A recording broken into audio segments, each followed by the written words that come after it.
Vale, bueno, pues voy a hablar de la disfagia. Primero, un recuerdo rápido de la fisiología. La devolución tiene dos principios básicos: la eficacia, que es llevar a cabo la nutrición, ingesta de líquido y nutrientes, y la seguridad, que es llevarlo a cabo sin que haya complicaciones en la respiración. Es un mecanismo en el que intervienen 30 músculos de toda la boca, faringe y esófago, 6 pares craneales, el segmento cervical C1 a C3 y el centro de devolución del troncoencéfalo. Tiene 4 fases, 2 voluntarias, que son una oral preparatoria y una oral de transporte, y 2 involuntarias, que son la faringia y la esofágica. La disfagia afecta a 2 millones de españoles, de los cuales solo el 10% está tratado y diagnosticado. Afecta a un 27% de ancianos independientes y a un 80% de ancianos institucionalizados.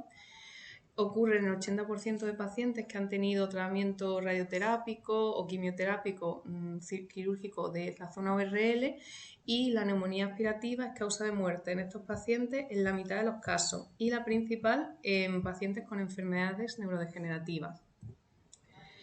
Voy a hablar primero de los tipos. El primero es la orofaringia, es la más frecuente, 80% de los casos. Es cuando la disfagia, toda la disfagia que va desde la boca hasta el esfínter esofágico superior. Entonces hay una dificultad al inicio de la deglución. Puede ser de causa orgánica o motora, y los síntomas son tos, regurgitación, sialorrea, una deglución fraccionada, disartria y asfixia o aspiración. Tiene muchas causas, desde enfermedades neurológicas como la demencia, enfermedades musculares como las distrofias musculares, enfermedades obstructivas como puede ser una neoplasia, o otras causas iatrogénicas. La disfagia esofágica es la menos frecuente, afecta a todo lo que es el esófago. Igualmente puede ser de causa orgánica o motora. Los síntomas es la sensación como de que se te queda algo atrancado, pues un nudo en el estómago, también puede ser una regurgitación tardía, tos y asfixia. Las causas pueden ser propiamente una obstrucción mecánica, como una estenosis péptica, una esofágica o el anillo de Charsky, que es bastante frecuente, o un trastorno de la motilidad, como una acalasia, o colagenopatías como un CRES, una esclerodermia.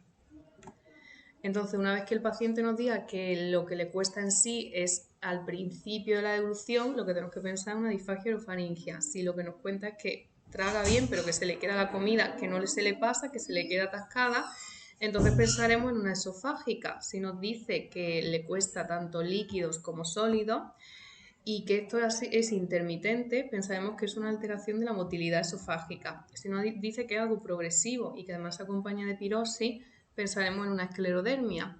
Si nos dice que esta progresividad además regurgita y tiene síntomas respiratorios, pensaremos más en una acalasia.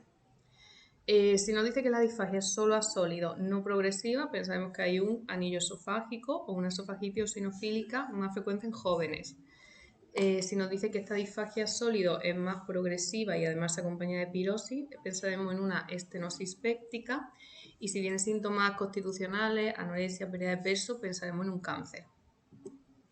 En cuanto al diagnóstico, bueno, hay que mirar en la anamnesis dónde están los síntomas, qué alimentos la producen, cuánto tiempo llevan, si es progresiva, estable, continua, intermitente, y mirar los síntomas, que muchas veces de primera pueden no hacernos pensar en una disfagia, pero tenemos que pensarlo. Tos, que se atragante al comer, que se le cambie la voz, disfonía, babeo, dificultad para controlar la saliva, que tenga que tragar varias veces, o sea, traga bien, pero tiene que hacer varios intentos para tragar, tarda mucho tiempo en comer, nota que se le queda algo de la comida en la garganta, picos febriles de etiología no filiada, infecciones respiratorias de repetición o pérdida de peso progresiva o signos de desnutrición o deshidratación. Una vez tenemos la anamnesis, hay que distinguir si es orofaringia o esofágica. La orofaringia está más localizada en cuello. Síntomas, lo que hemos dicho: dificultad en la masticación, deglución fraccionada, sialorrea, tos, y se puede acompañar de enfermedades neurológicas o de musculares. La esofágica es más en región torácica, lleva más pirosis, dolor torácico, una regurgitación tardía, y se puede acompañar de enfermedad por reflujo. Para el diagnóstico usamos la escala EAT-10, es una escala de 10 ítems, sirve para el despistaje, para la severidad y para la evolución.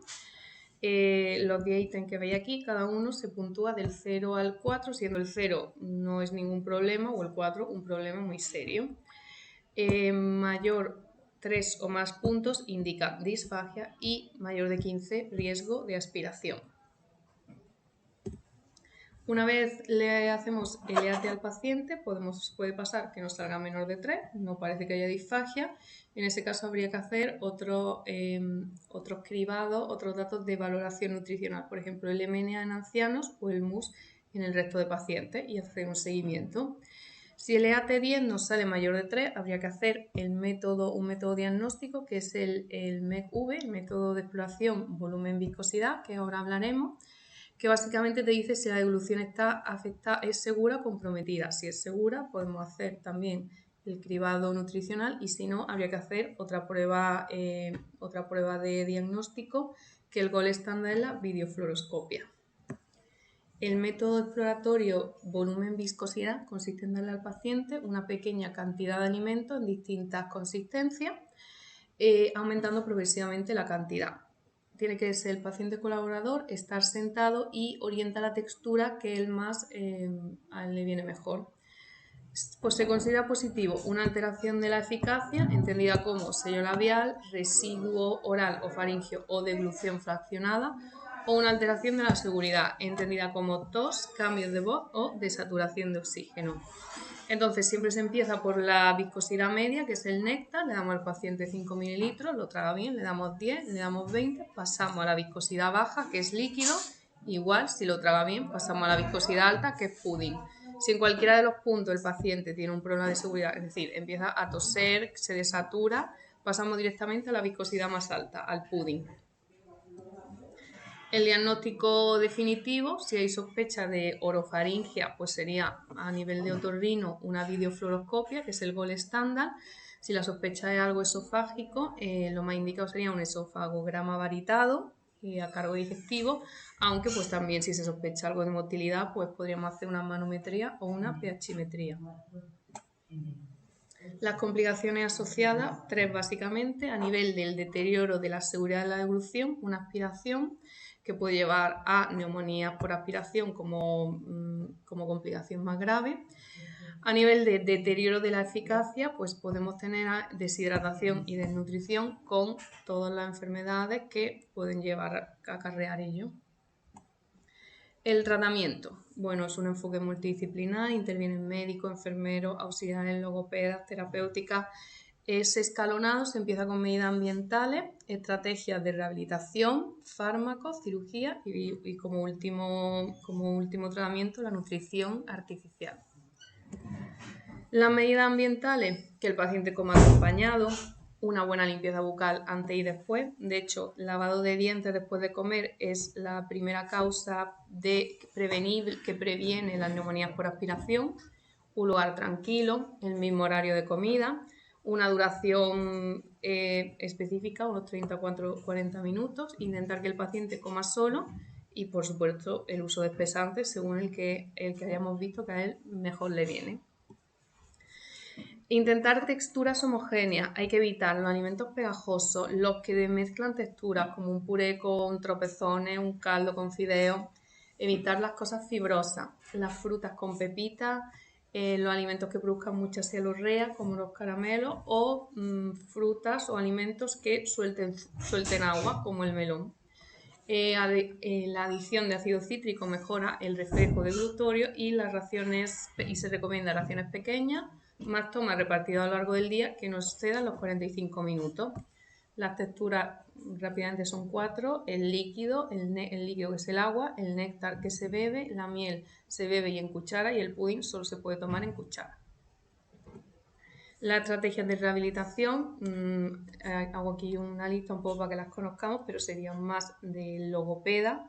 La más importante son las posturales, que sería la flexión cervical anterior, es decir, llevar el mentón al esternón y la rotación cefálica hacia el lado lesionado. Estrategias de incremento sensorial, de estimulación lingual, praxias neuromusculares, los ejercicios de Shaker, los ejercicios bucolinguofaciales. maniobras deglutorias más específicas como la de Mendelssohn o la de Masako. Bueno.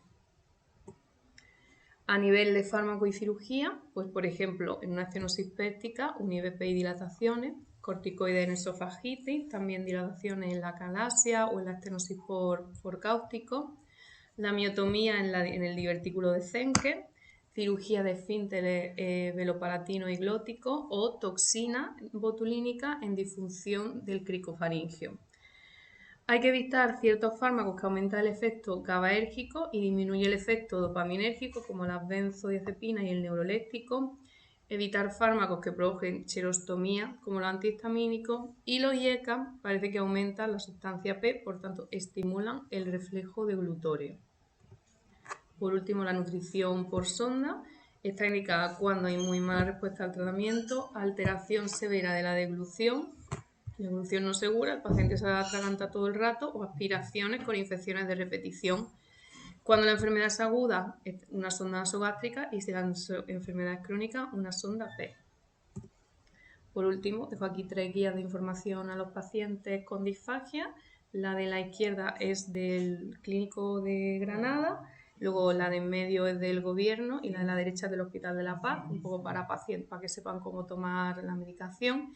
Y abajo dejo una aplicación de Glufar, es una aplicación del móvil que tú pones cualquier fármaco y te dice si se puede cortar, si no se puede cortar, si se puede triturar, si no se puede triturar, y está especial para gente con disfagia.